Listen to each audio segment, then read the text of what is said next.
Ebusia it the first night and come share hold buy you know. Ya start address it. Now you begin with and come share buy yourself Kofuo ebewu any Ekuford ebewu I just say I dey Owusu Bempah Firewood any Obinim any be say sa nkwase ankom no sa nkwase akeka no be kan ye no Ebusia one God they see a Kama president any other TikTokers abe clash with them mema nchiri mu no akere wadwe ama me e wo comment section hi Penyah block media mess was any dey mu obe like video no other mo subscribe button so click verification icon of latest update na be kere wadwe dey ama me e wo comment section so ba so no share for anya bia hwe in fact 31st night no na ma fe down pare pa yes because you know down pare installed sanity in the prophetic enu nta na omo time down pare no time omo time no nya bibia o time na so for time kufu down pare nyina de eho abufuo beso akufu adusu nyina enya bibia ntia no so nkwase asem so no down pare pen nkwase asem o ma o me fa nkom hye meke kan kwase na fa ho ni se ye nkom se nyame bia nka hwe down pare ma chance e ma me cause fear and panic there be me won say ebono wa ya chi ebono wa enne 2nd January obe appear before court mehu Ghana police o ma yade but they are so funny be your chrome hanom no they are doing too much down pare a time no nzo sankwase akeka wi so Ghana difo man ba kwa ya chichire da bia mudi manu ka musuo o man ya chichire da bia musuo abaifo da bia musuo na mo kan go man ne so e de ba asem a e de asem o man ba kwa ya chichire munko amukọ hyede mukọ mo mpa ehunu na mu ba bontena be kan kwase asem musuo nko a musuo ana yade beti Ghana nipa bewu webe yese accident besi earthquake besi e de ba asem a ere na moje enti count for once montimi informa no nka yedie because Bible no kura say monhwehwe o man ya motim ni yedie no man di ya na mosim be di ye enti montimi informa no nka enhira sem bi mu o man ne so ede ba sem 31st night ya call ye alpha hour pastor Elvis Ajiman Samon kwase akeka no nka bi enso onya adom sene mu nyina Accra Sports Stadium a hobo mave seat nyina were occupied enipa na park ne so nyina ye occupied eso bomba team abontene be bia fele YouTube enipa ne guru live so we had as of that time I me take a screenshot nipa guru live ne so 34k aside nipa filling stadium nipa wo etiro nyina no nipa 34,000 egu alpha hour live so YouTube Facebook nipa 50,000 eduka YouTube any Facebook mo enipa 84,000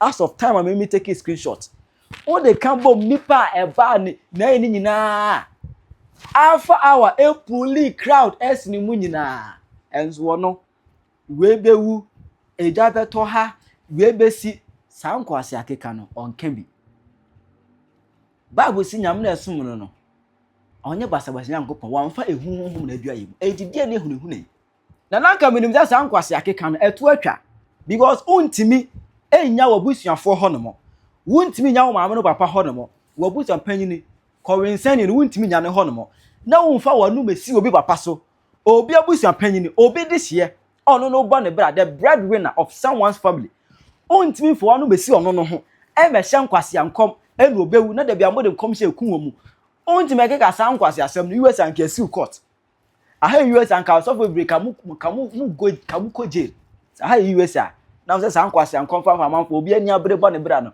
ye adwumaden peska no na mo de nkom hye enu obewu anka wugina court anka wudam sa mo nkwase akeka nka kanka kamu bibi kamu gu cells kamu di dam kamu dem obi ani abre ye adwuma peska na mo de nkwase ankom ekunwo mu kamu di dam third first na call was ankom hye be baaye ankom hye nyina na efa ewuo ho Obinim kire se wo hu se nyame eyi kire ne se Kofuo ma ne bye o man panyi Kofuo obi a me gina na Kofuo ma me bye former president Kofuo no ma me bye say nipa ba ko pe na me ka che na o dem man say Kofuo ma me bye so wo cry but minim sa prophecy ni ye kamadia tu da kra say mum ye gire ho ofiri me yiri krom nka we nti my fast in 2 days amano me hu ye my fast in 2 days amano yes Say ready man more years. Amen.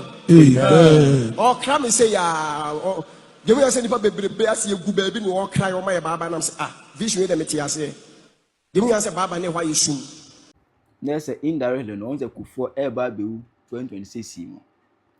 Fire o just say say they see 2025 no kan ye no.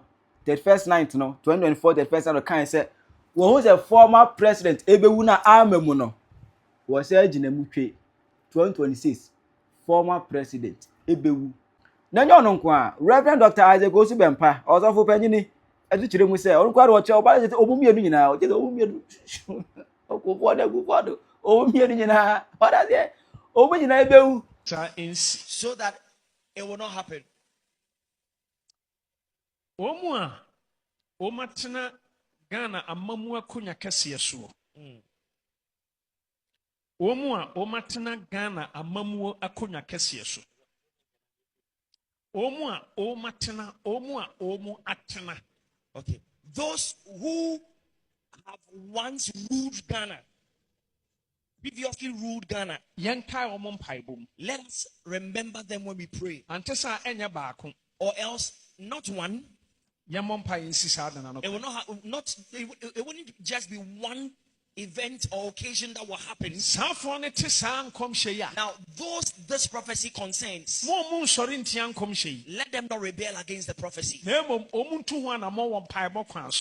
na sound come say we no ada we say kama president one god they see I was say edi asem kra ni edi asem ni it about na adwene ache Owusu Bempah fire woja ene Obinim mo.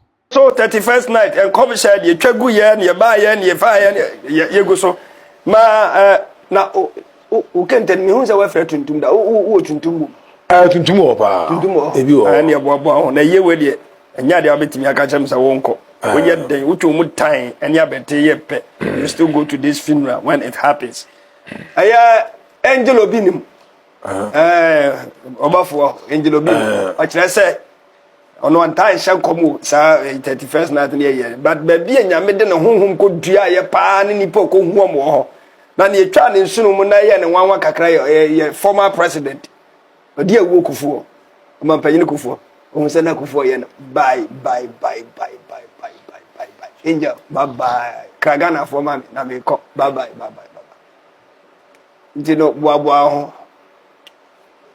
ana enya sa na se ye kire go bra kwa akoda na okay we just say one Obinim na eka ana say one odi bi kan so Obinim say just hu niema nyame yi niema kire no e ma ne hunu niema in the realms of the spirit and sunsum we ase na we no hu se Kufuor ye ne bye nyame ehia kire say asofo nketo na egu ne na ase no emu mienu gu adaka mu ana osafo nsa no nyame ehia kire no Obinim nyame ehia kire say ne yiri for Obinim adaka odemu no enche bia mu beto ama eyie esi Ghana ha na Florence de o kan wasusu o de oyele gu ho ana me say me na me ka say ne yiri Florence Obinim a ono na ese say waye fasting 120 days waye fasting kwa che Bible mu ni paina ono odada kemu a enche ye bekoso okoso be ka for my confirm because you crew me mbo ano ana 200,000 pounds so na Obinim oni kaple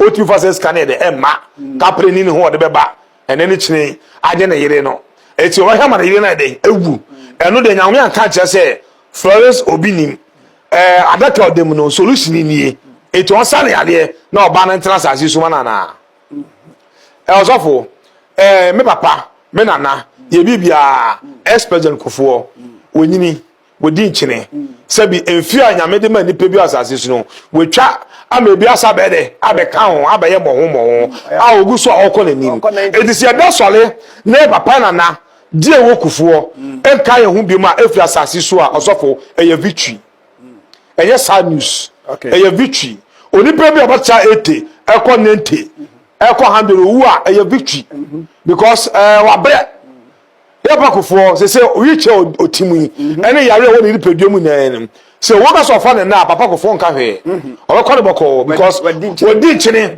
wati wi asase wodi aduane papa school power ko bi wotutututu kwan e ma power fa bi e ma wa wo bi na nanu wo bi e de pa na Kufuor hin wasase so bi ya me hira na wie etu ye sofo a and come who ye Kevin boy or Tuni more that came my enter. Now I hate Ghana music. And then there's a cow come once Obinim. Kevin boy, a young boy, or that came with soon ya say, de. Ah, Kevin boy and pay baby and far. You woo and a betono. And my mouth for that was stone boy, and my mouth for so I can't smell home. Now be pins in well media and so, and they will be in way home. Now I ain't 14 baby. Ah, Sebi, or bonnet bra, and also more bye. Kufo when news a victory. That the crime say white because a victory. Okay. And yes, hard news. But that's it. 1090 plus. Now only Kufo Pako news. Oh no, Papa talk about Owusu because baby all do in life, you know. There is no turning back again. You keep going forward. Eh? 8 o'clock and call it you. And call him sir. It's all much as here. And to be him. I don't care sin as well on more. A year no. Obinim ompe nwa kwankyere na wonsi ano kwan ene kyese wo ye sofo so oti ase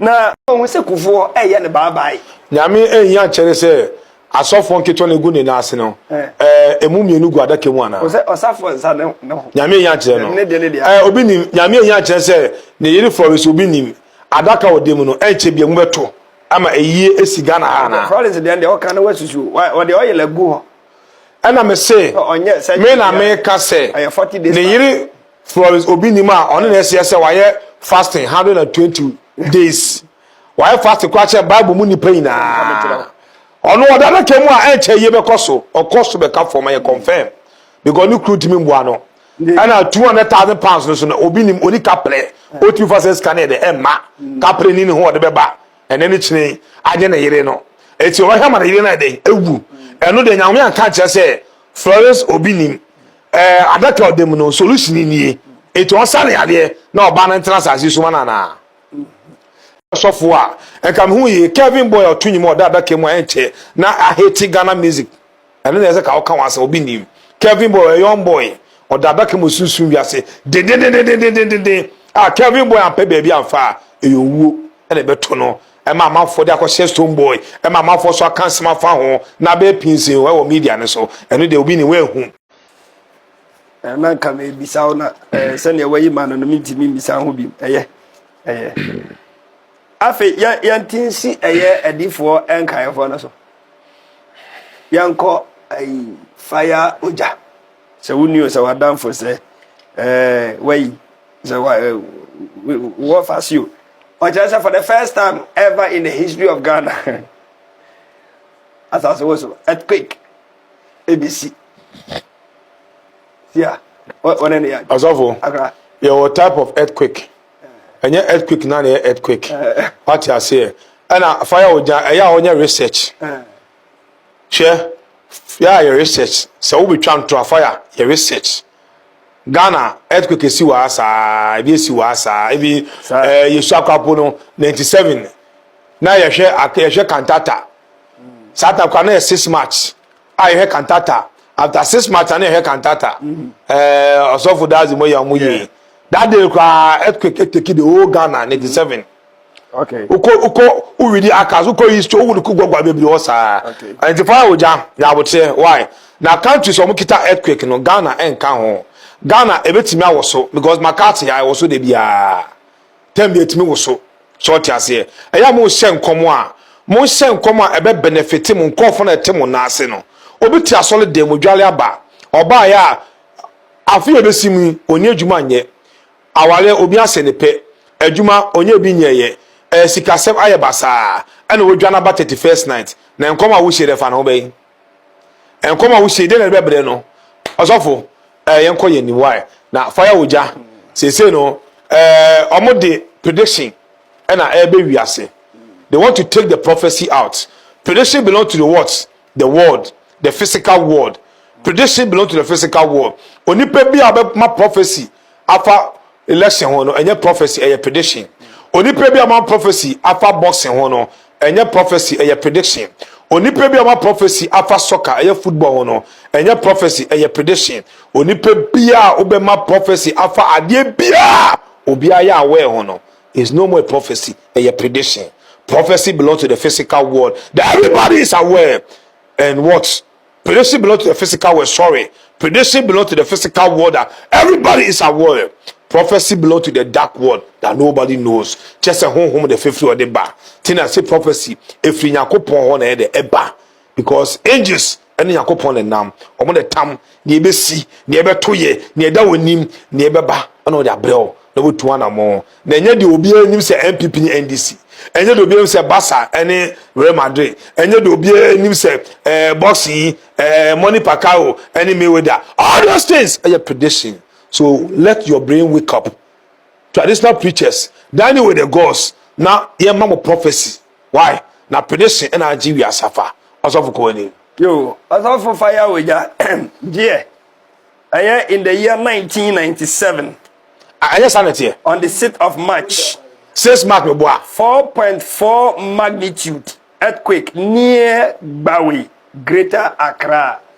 That day, me say me sure want to go kwa bo. E to me sure gidi. Obi me jam fo so ami wo. Kafra. Me ne wo mani na da baabi. So enkwani de, mo me enkwani fa. Oh. Enti ni awoka ya no. Eti ya omo nya research kakra. It's not all about the lie. I said the first time. Fire. Your research. So we try and try your research answer before you speak. Because the physical world, they carry evidence. Before the spiritual world will come inside fire. Sanity. They say omo ka some susu wiase o. Omo ka rem bi mu. They rem no mo dwane. They say obi aka sa susu wiase. Momre, na efa adwuma na adwuma na amafo nyamboa. Omate ase. Na omampanyi kofo. Who be this? Former President Kofo no man me baba is. Former baba. Ni papa ko pena me ka che no dem answer Kofo man me baba is wo crying. But minim sa prophecy ni ye kamadia tu da kra say mum ye yire ho. Ofri me yiri kro nka wi enti my fasting 2 days amano. Me hu ye my fasting 2 days amano. Yes. Say ready man more years. Amen. Also Kofo say ya you will say the baby as you go baby me walk cry on my baba and say vision dey me ase. You will say baba ne why you soon. Not just a Kofo. I actually am 2 days fasting. I said because last week ya that's the Emma show. If we meet room to fasting 2 days a month. Never the money more years. Because a year by me could be a coming show. A coming show me born sackers here. It is the rather money more years. Amen. Amen. 31st watch tonight. Before the 31st watch tonight. On the 2nd. Bakati Asamaba. Also for Broso. Unsa nansei. Wose obia beka asem ede wo yere abata ho into buofu so akotwe ne picture ubemia no asama beka ye no no nanse so wo yere ese because of umpanatwe bi akotwe ye alleged umpanatwe bi akotwe ye woni Benedict Tagafa eno ye kasa wo yere no na opeso olukite se bene eno nti no koye ne body a okoye na panten na fono kose na ni ase no ye kan wo yere na kofa oyo bia besia ebru nua ene bi mu bewu premature ene ye de bi ye be jeli bi nkwase ya jeli wa bro mu ni bone o se eno na eno mo de no kra na no kra bi wo mu no because asam ne ye te san ye te no ye te ye yeso kwotwe mpena wo ne benema sa eno kra no mo babru hu nua na President Kofo owo 87 years old enti se ade be chen na se ye papa Kofo wo wua na ayedai wey ayenkom se menya na 3 days ago obi onu wa bebo bredi asase so ntena di mu de nyina se wo tena papa Kofo ofiri ma na ayedai eye nhira mpokura ma no se twantro na ofiri mi yiri krom Kofo wo ofiri yiri krom oye Kofo ofiri daba ufre kropon na akodaba e ho na Kofo ofiri Debia moba modie mu ye all right some modie mutimi be hye wuo e de to amanfo so na mo ke kansam na amanfo ye mo hye wo mo se ukom mramu a de mo ye no ni nyina threaten ebia no no mo paniki nipa we de ye hu nkan but obi be ka se an sofo no so be wu a na mo de modru police station Charlie, it is very bad. Ebusia Reverend Owusu Bempah 31st night in Komse no ababe twa na we dey o see say yambon paya na do dan kwa Akufuado ene eye John Ajekum Kufuo ombeto na nanamu ewon nsiado na sansem ye odi tu dwen na Ghana fo buofu say Reverend Owusu Bempah de bia ne mabone na hu ne mapapada enniema boni ena wunhu enniema papa da ebusua nyanto boase ne yanko tie nsem a Reverend Owusu Bempah de atodwa 31st night emun sensem eba se na ma fe dampade sanse dampade wo honom no na nkomhye hunu ne nkonhyafo sei no wonti bi e wo man ne mu nanso ene dampare ni ho ama nda asofo no sori a nkomhye hunu nko a enam so kra ma John Dramani Mahama ebie office se on form nkomhye ne den embra Chira waje mame e wo comment section. How you Penyah Break Media. Agra.